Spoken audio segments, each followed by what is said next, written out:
اعوذ باللہ من الشیطان الرجیم بسم اللہ الرحمن الرحیم لا الہ الا اللہ محمد رسول اللہ صلی اللہ علیہ نبی وعلی آلہ صلی اللہ علیہ وسلم صلاۃ و سلام علیک یا رسول اللہ صلی اللہ تعالی علیہ وسلم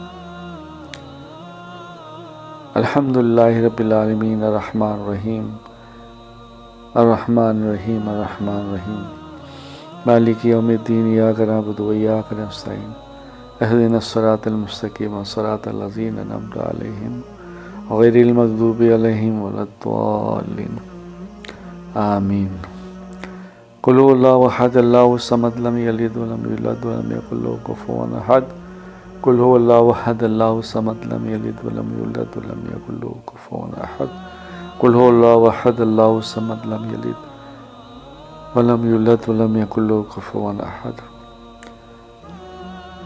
اللہم صلی علی سیدنا محمد دائما ابدا کثیرا کثیرا یا ارحم الراحمین الصلاۃ والسلام علیک یا رسول اللہ وعلی آلک وصحبک یا حبیب اللہ صلی اللہ تعالی علیہ وسلم۔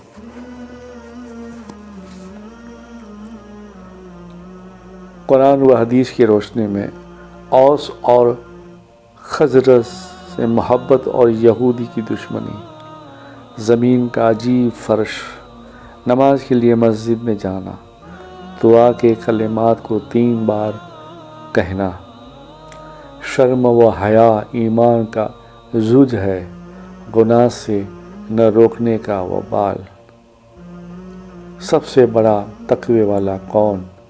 اہل ایمان کا بدلہ دست کے ذریعے علاج، سرکار پاک صلی اللہ علیہ وسلم اور قرآن کی نصیحت۔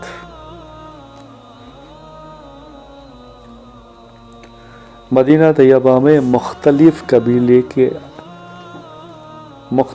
قبیلے آباد تھے۔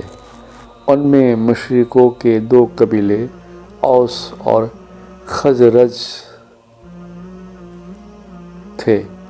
ان کی اکثر افراد اسلام میں داخل ہو گئے تھے۔ اسلام سے پہلے ان دونوں قبیلوں میں ہمیشہ لڑائی رہا کرتی تھی۔ آپ صلی اللہ علیہ وسلم کی آمد کے موقع پر ایمان قبول کرنے کی وجہ سے دونوں قبیلوں کے درمیان محبت پیدا ہو گئی اور ایک دوسرے کے بھائی بن گئے۔ اسی طرح یہودیوں کے 3 قبیلے بنو نذیر، بنو قریظہ اور بنو قینقاع آباد تھے۔ رسول اللہ صلی اللہ علیہ وسلم جب ہجرت کر کے مدینہ پہنچے تو یہودیوں کے مذہبی حقوق کی حفاظت اور مسلمانوں کے دینی دعوت و اشاعت پیش نظر ان کے چند شرطوں پر معاہدہ کر لیا۔ یہودی اس کے باوجود اسلام اور مسلمانوں میں بڑھتی ہوئی طاقت کو دیکھ کر حسد کرنے لگے اور اندر ہی اندر اسلام کے خلاف سازش کرنے لگے۔ جب ان کی نفرت و عداوت اور بد عہدی حد سے بڑھ گئی تو ان کو اپنی شرارت اور سازشوں کی سزا بھوگنی پڑی۔ اللہ تعالیٰ فرماتا ہے کہ ہم نے زمین کو فرش بنایا اور ہم کیسے اچھے بچھانے والے ہیں۔ ذرا غور کیجیے، اللہ تعالیٰ نے زمین کا ایک ایسا اچھا بستر بچھایا ہے جس پر ہم آرام کرتے ہیں۔ اس بستر کے بغیر ہمارے لیے رہنا دشوار تھا۔ پھر ہمارے لیے زندگی کی تمام ضروریات، کھانے پینے، اناج گلے اور میوے کے لیے زمین کو خزانہ بنایا۔ پھر سردی گرمی سے حفاظت بھی زمین پر رہ کر سکتے ہیں، اور بدبودار چیزیں اور مردار جھین کی بدبو سے ہم کو سخت تکلیف ہوتی ہے، ایسی چیزوں کو ہم زمین میں دفن کر کے خراب ہوا کے اثر سے محفوظ ہو جاتے ہیں۔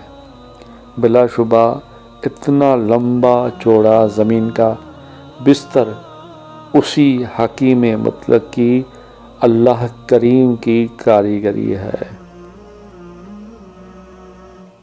رسول اللہ صلی اللہ علیہ وسلم نے فرمایا، تم میں سے جو شخص اچھی طرح مکمل وضو کرتا ہے پھر نماز ہی کی ارادے سے مسجد میں جاتا ہے تو اللہ تعالیٰ اس بندے سے ایسے خوش ہوتے ہیں جیسے کسی دور گئے ہوئے رشتے دار اچانک آنے سے اس کے گھر والے خوش ہوتے ہیں۔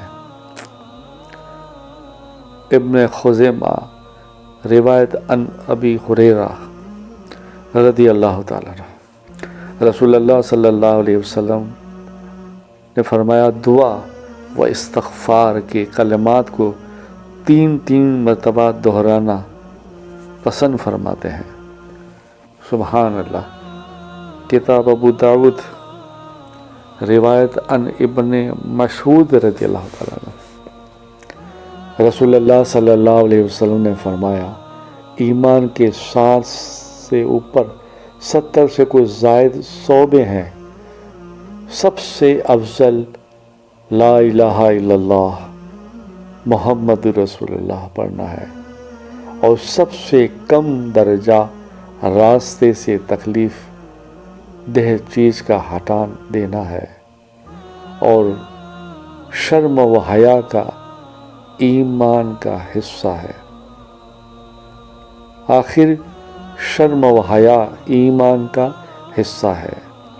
مسلم شریف روایت عن ابی ہریرہ رضی اللہ تعالیٰ عنہ، رسول اللہ صلی اللہ علیہ وسلم نے فرمایا، جو آدمی ایسے لوگوں کے درمیان رہ کر گناہ کے کام کرتا ہو کہ وہ اس کو روکنے پر قادر ہو مگر پھر بھی نہ روکے تو اللہ تعالیٰ مرنے سے پہلے ان کو بھی اس گناہگار کے عذاب میں مبتلا کرے گا۔ کتاب ابو داود روایت عن ابن زری رضی اللہ تعالیٰ عنہ، ایک شخص نے رسول اللہ صلی اللہ علیہ وسلم کی خدمت میں آ کر عرض کیا کہ اللہ کے رسول صلی اللہ علیہ وسلم، لوگوں میں سب سے بڑا زاہد کون ہے؟ تو رسول اللہ صلی اللہ علیہ وسلم نے فرمایا، وہ آدمی جو قبر اور اس کی بوسیدگی کو نہ بھولے اور دنیا کی ضرورت سے زیادہ زیب و زینت کو چھوڑ دے، باقی رہنے والی آخرت کو فنا ہو جانے والی دنیا پر ترجیح دے،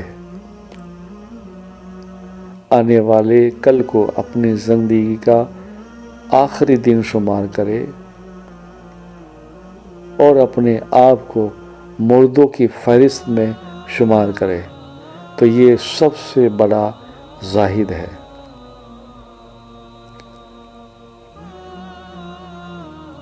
سبحان اللہ۔ قرآن میں اللہ تعالیٰ فرماتا ہے کہ ان اہل ایمان اور نیک عمل کرنے والوں کا بدلہ ان کے رب کے پاس ایسے ہمیشہ رہنے والے باغ ہوں گے جن کے نیچے نہریں بہہ رہی ہوگی، یہ لوگ ان میں ہمیشہ رہیں گے، اللہ تعالیٰ ان سے راضی اور وہ اللہ سے راضی ہوں گے، اور یہ بدلہ ہر اس شخص کے لیے ہے جو اپنے رب سے ڈرتا ہے۔ سورہ انبیاء۔ حضرت اسماء رضی اللہ تعالیٰ عنہ بیان کرتی ہے کہ رسول اللہ صلی اللہ علیہ وسلم نے ان سے دریافت فرمایا کہ تم دست لانے کے لیے کون سی چیز استعمال کرتی ہو؟ تو انہوں نے کہا، صبرم استعمال کرتی ہوں۔ آپ صلی اللہ علیہ وسلم نے فرمایا، اس کی تاثیر گرم اور نقصان دہ ہے۔ حضرت اسماء رضی اللہ تعالیٰ عنہ کہتی ہیں، تو پھر میں دست کے لیے ثنا کو استعمال کرنا شروع کروں؟ چنانچہ نبی کریم صلی اللہ علیہ وسلم نے فرمایا، اگر کسی چیز میں موت سے صفا ہوتی تو وہ سنا ہے۔ کتاب ابن ماجہ، سنا کے پتے قبض اور پیٹ کی دوسری بیماریوں سے شفا دیتی ہے۔ سبرم ایک جڑی بوٹی ہے جس میں دودھ ہوتا ہے، اور سنا حجاز میں پیدا ہونے والا ایک پودا ہے، ان میں عمدہ مکی ہے۔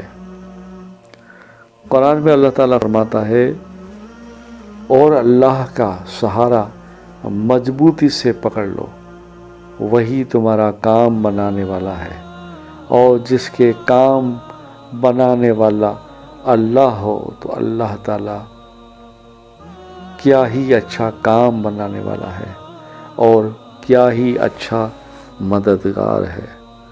سورہ حج۔ سبحان اللہ۔ اللہم صلی علی سیدنا محمد نور الانوار وسر الاسرار وسید الابرار صلی اللہ علیہ یا رسول اللہ صلی اللہ تعالی علیہ وسلم، نور من نور اللہ۔